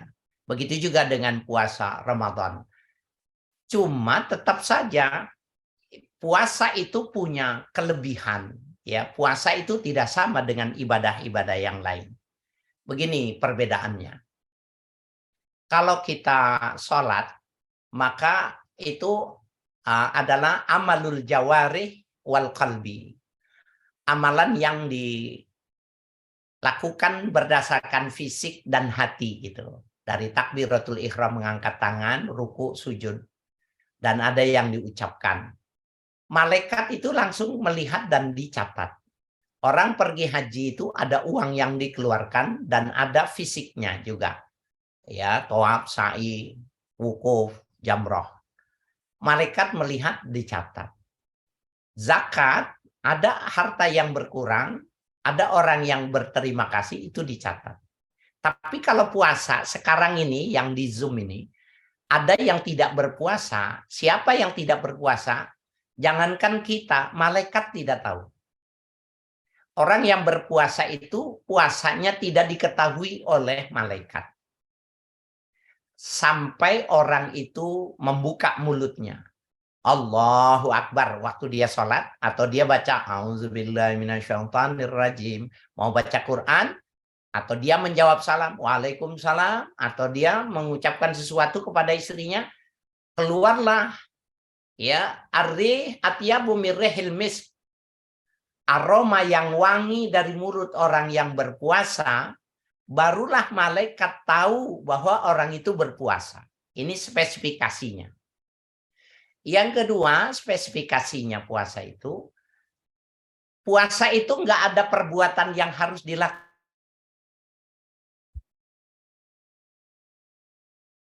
Ritual itu darahnya, dagingnya, sumsumnya, tulangnya, bulunya melakukan ritual. Seperti halnya orang yang berkurban, ritualnya itu yang mencucurkan darah, ya, iraqatud dam, mencucurkan darah itu ritualnya. Nah, jadi betapa puasa ini memang luar biasa ya, dan dia disukai oleh Allah. Ya, kenapa? Puasa itu punya nilai lebih. Tetapi kalau dibandingkan ya yang wajib dengan yang sunnah sama, cuma kadarnya yang berbeda. Ya. Yang kemudian, apakah lebih tinggi dari ibadah yang lain? Kalau berdasarkan hadis-hadis dan penjelasan, kita mendapati bahwa kalau untuk mengukur itu tidak ada ukurannya. Jadi standarisasinya itu apa? Yang pasti kalau mana yang lebih dahulu diperiksa itu adalah sholat. Awalu ma yuhasabu bihil abdu yaumal qiyamah as-sholah. Yang pertama yang diperiksa oleh Allah adalah sholat.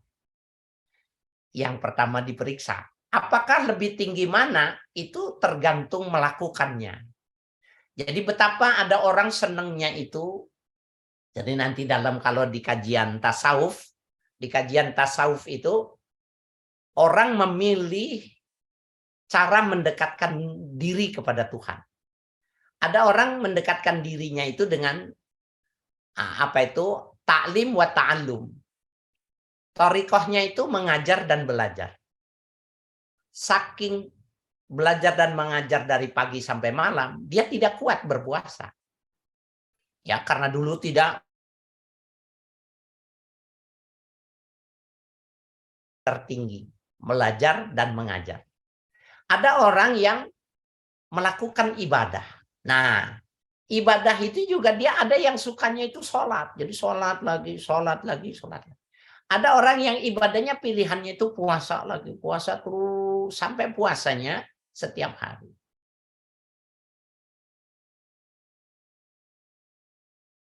Quran. Nah, jadi kalau ditanya, jadi tergantung dari volume dan kualitas ya ibadah yang dilakukan, maka itu yang tertinggi dibandingkan dengan ibadah yang lain. Jadi tidak ada ukuran standarisasi yang mana yang lebih tinggi itu tidak dijelaskan. Kecuali ibadah sunnah. Maka ada levelnya itu ibadah sunnah. Apakah puasa sunnah itu sama waktunya? Ya, nah ini menarik ini. Tadi hadis yang Pak Adi sebutkan itu benar ya. Jawabannya itu waktu secara normal itu sama. Dimulai waktu subuh sampai dengan maghrib. Hanya pengecualiannya itu bila seseorang belum makan, belum minum sampai jam 9 pagi, jam 10 pagi umpamanya, belum makan, belum minum, kemudian dia memprediksi bahwa tidak ada rezeki bagi dia, kemudian dia menggantinya dengan niat berpuasa jam 9, ya, jam 10, maka ibadahnya sah. Cuma ini saja nih pengecualiannya ibadahnya. Nah, waktunya dari mulainya bisa berbeda, ya. Jadi bukan berbeda, tapi bisa berbeda untuk yang sunnah. Tetapi waktu akhirnya sama, maghrib. Apakah nilainya sama? Nilainya sama. Karena ibadah wajib dengan ibadah sunnah itu dicintai oleh Allah. Tadi Allah mengatakan, wa yada'u syahwatahu wa ta'amahu li ajli. Dia tinggalkan itu makannya, keinginannya itu karena aku. Kan orang kita ini meninggalkan yang halal, kita tinggalkan. Istri kita halal, kita tinggalkan. Makanan, minuman halal, kita tinggalkan. Itu derajatnya lebih tinggi ketimbang orang yang meninggalkan yang haram. Ya.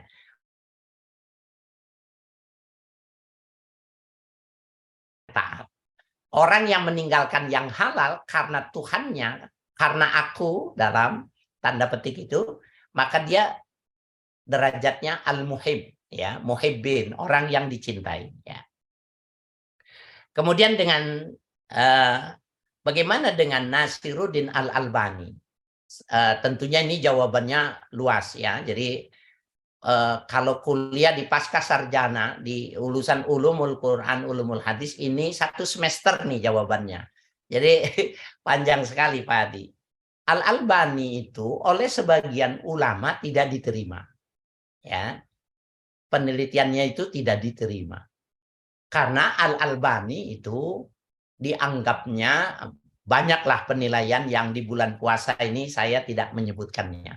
Tetapi secara garis besar orang yang bekerja di perpustakaan ya hadis dari ratusan ribu hadis sehingga dia belajar ulumul hadis sampai dia menguasai metodologi ya mustalahul hadis. Maka dia membuat pedoman tersendiri dan di Mekah di Madinah Al-Albani ini dijadikan rujukan. Di Mekah, di Madinah ya, berbeda di negara-negara lain. Saya ketika mengutip ini, Shahahahu Al-Albani untuk memberikan keyakinan ini bahwa ada ulama yang mensahihkan.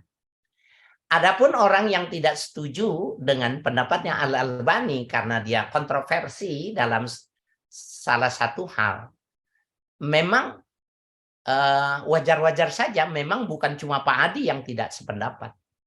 Ya, orang-orang yang menguasai mustalahul hadis, ya, manhaju fahmil hadis, banyak yang tidak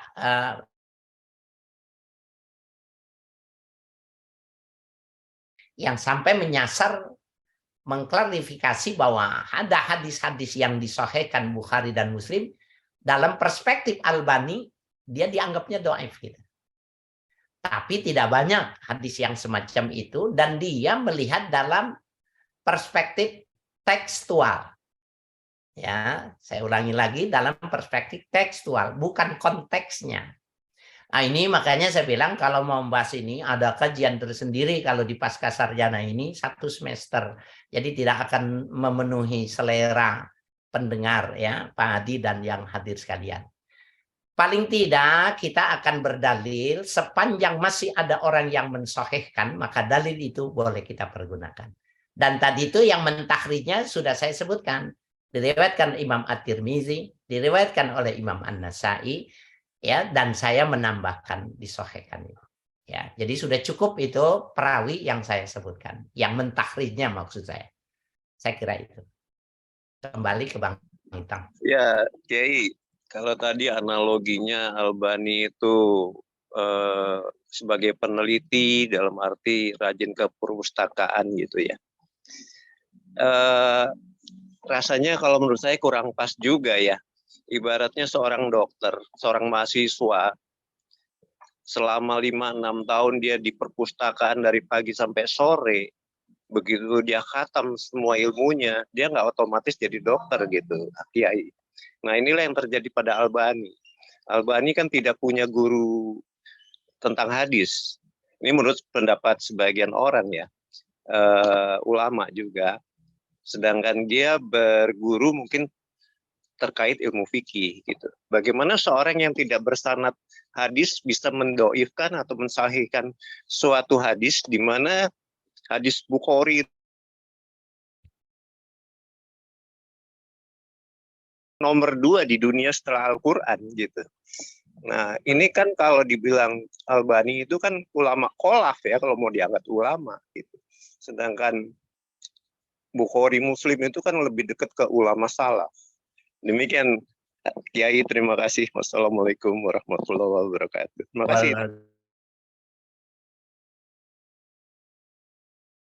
Imam At-Tirmizi dibaca tadi teksnya, At-Tirmizi, Imam Nasai, Ibnu Majah, dan Albani itu. Dia bukan tunggal tadi kan. Padahal kalau Pak Adi mau datang ke rumah saya, boleh kita diskusi ini. Artinya begini loh. Tekstual dengan kontekstual itu pembahasan itu dulu tidak dikenal. Ya. Jadi pembahasan manhaju fahmil hadis, metode memahami hadis itu adalah disiplin keilmuan yang belakangan lahirnya. Seperti halnya di dalam tafsir itu ada living Quran. Itu adalah ilmu yang berkembang akhir. Tekstual dan kontekstual itu berbeda. Kalau Pak Adi mau tahu kenapa orang-orang salafi itu berjenggot dan marah, tidak mau bermakmum kepada orang yang tidak berjenggot, itu masalahnya tekstual dan kontekstual. Saya kasih contoh Pak Adi. Hadisnya sahih itu, khaliful musyrikin. Kalian tidak boleh sama dengan orang musyrikin. Ya, khusus syawarib. Potong kumis kalian, wabhul liha, urai jenggot kalian. Itu hadisnya sahih. Saya tanya sama Pak Adi, yang disuruh sama Nabi apa dalam hadis ini? Panjangkan jenggot. Nah, itu namanya Pak Adi alirannya tekstual. Karena bunyi teksnya itu adalah potong kumis, panjangkan jenggot. Itu aliran tekstual. Itulah orang Wahabi, itulah orang Salafi. Orang Nahdiyin kontekstual. Perintahnya bukan itu, tapi khaliful musyrikin. Kalian tidak boleh sama dengan orang musyrik. Itu konteksnya. Jadi sejarahnya dulu itu sampai sekarang kumis itu dilomba. Ada itu masih. Dulunya itu di Romawi itu. Nah, Nabi membedakan pengikut Nabi dengan Nasrani Yahudi, suruh potong kumisnya, jenggotnya pelihara. Sehingga kelihatan kalau yang berjenggot umat Islam, kalau yang berkumis Nasrani atau Yahudi. Sekarang ini ketika bintang Hollywood semuanya bewokan berjenggot, bintang Bollywood berjenggot, bintang Korea berjenggot, kalau kita berjenggot berarti sama. Maka kita nggak boleh, makanya harus dikerok. Itu pemahaman kontekstual. Nah, itu salah satu contoh bahwa metodologinya itu hal yang bersifat tekstual dan kontekstual itu biarkan saja secara keilmuan dia berkembang, apalagi saya yang tidak punya kapasitas yang dalam tentang itu, maka itu jadi wacana keilmuan. Dan itu bijak bagi seorang yang berilmu semacam itu. Saya kira itu ya. Terima kasih. Bagus sekali Pak Adi. Bagus. Ya, Kiai, masalahnya begini.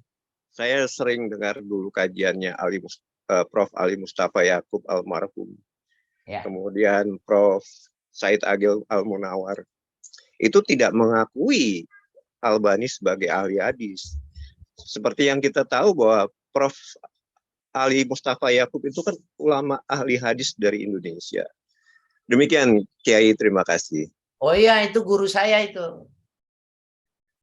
Saya belajar sama beliau, itu guru saya. Dan sanad saya bukan cuma beliau saja.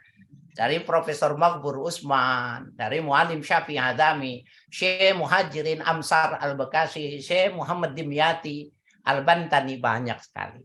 Jadi biarkan saja dalam hasanah keilmuan saja. Tapi kita yang belum punya kapasitas itu, ya itu jadikan wacana saja. Enggak, masalahnya begini, Kiai, dulu awal-awal ya, maksud saya mungkin 10-20 tahun yang lalu, saya memang agak tertarik kalau melihat hadis itu, disahihkan oleh Albani, karena belum ngerti.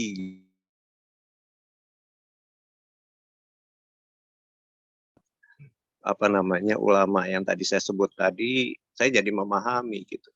Maksud saya begini, karena beliau-beliau juga menyatakan bahwa kalau sudah disebutkan riwayat Tirmizi atau yang lain, ya sudah cukup berhenti di situ, tanpa harus melihat lagi disahihkan atau didhaif.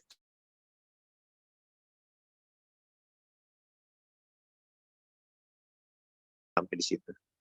Iya, makanya ya kalau buat orang rancu, tapi kalau yang bagi berpendidikan tidak. Iya, di media sosial soalnya kan begitu, gencarnya Kiai gitu loh. Oh Ini iya, maksud makanya saya kita ngajinya lewat Bang Itang aja, jangan di media sosial. Nggak ada sanadnya itu di media sosial itu. Tapi kita harus lihat realitanya demikian, Kiai. Karena pada akhirnya ini maksud saya supaya jangan terjadi benturan ya antara orang yang memahami dan yang belum memahami. Itu makanya saya mengulasnya lebih detail gitu. Maksud saya begitu, Kiai. Terima kasih, Kiai. Iya, baik, sama-sama. Ya, terima kasih Pak Kiai. Terima kasih Mas Adi atas penjabaran tadi menambahkan. Apa ada teman-teman masih ada yang bertanya langsung? Boleh bertanya, Silakan Pak? Bang Aris. Ya, makasih, Pak Kiai mau tanya Pak Kiai. Ya, Tadi baik. saya sempat mendengar itu teman kita itu Pak Adi menyampaikan bahwa kalau puasa sunat atau wajib itu dimulainya sejak azan subuh dan akhirnya itu azan maghrib gitu ya. Yang saya mau tanyakan itu mulainya itu sebetulnya itu azan subuh atau pada saat imsak.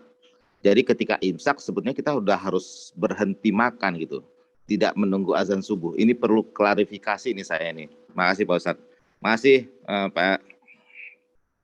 Iya baik, terima kasih Pak Aris ya. Imsak itu adanya cuma di Indonesia ya. Jadi bisa dibayangkan kalau bahasa Pak Adi itu banyak orang awam, banyak orang yang umum yang tidak menguasai dulu di zaman dulu waktu sholat termasuk waktu berbuka dan waktu memulai puasa itu melihatnya ke langit ya. Tanda-tanda alam lah itu tadi. Nah, itu tidak semua orang itu berbisa memahami itu. Sayyidina Utsman Ibnu Affan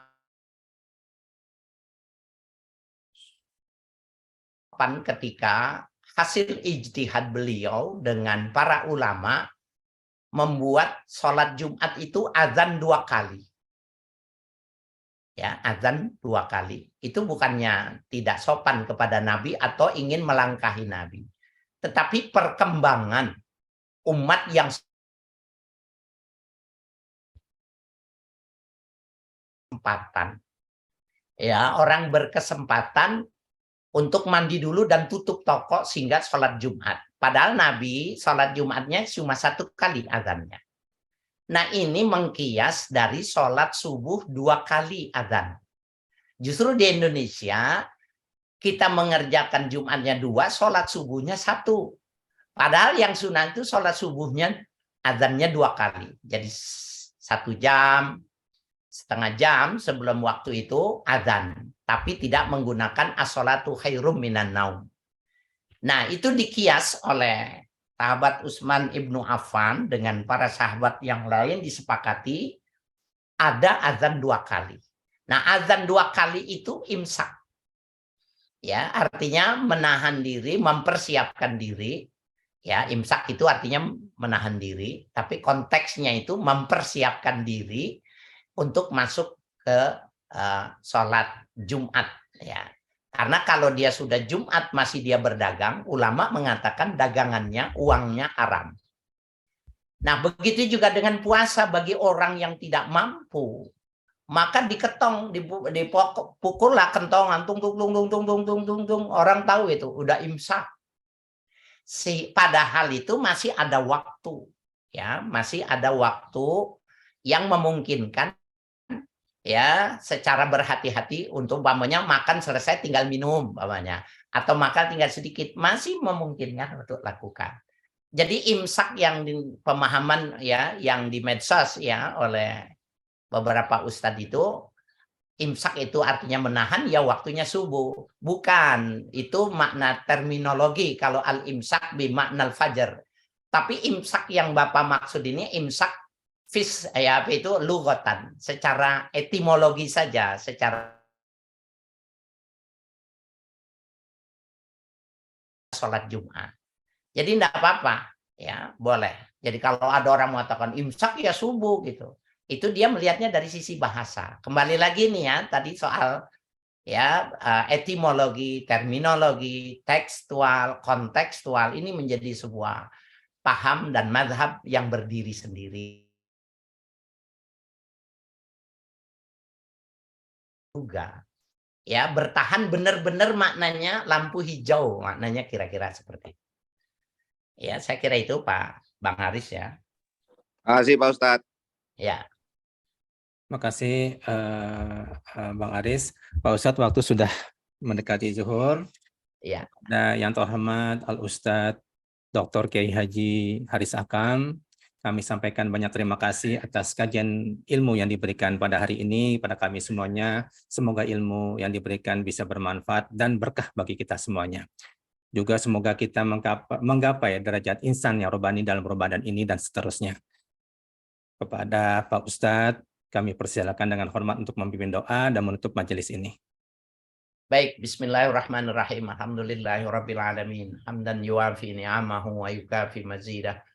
Allahumma salli wa sallim wa barik ala nabina Muhammadin wa alihi wa sahbihi ajma'in. Allahumma inna nas'aluka al-'afwa wal 'afiyah wal mu'afata daima fid dini wad dunya wal akhirah.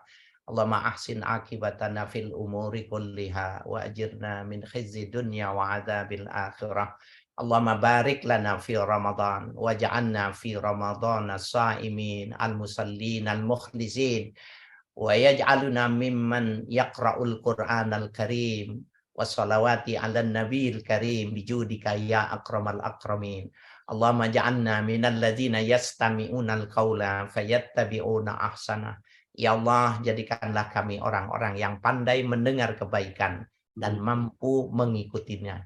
Rabbana ighfir lana dzunubana wa israfana fi amrina wasabbit aqdamana wansurna 'alal qaumil kafirin. Wa sallallahu ala nabiyyina Muhammadin wa ala alihi wa sahbihi ajma'in. Walhamdulillahi rabbil alamin. Mohon maaf apabila ada kekurangannya, dan saya kasih waktu buat Bang Adi kapan mau ketemu, kita kuliah 1 semester bareng-bareng sama profesor ya dalam bidangnya. Boleh, terima kasih. Mohon maaf ya Bang Adi ya kalau ada yang nggak pas ya, kurang sopan saya dan lain sebagainya. Saya ucapkan permohonan maaf ya kepada semua yang hadir. Billahi taufik wal hidayah. Assalamualaikum warahmatullahi wabarakatuh.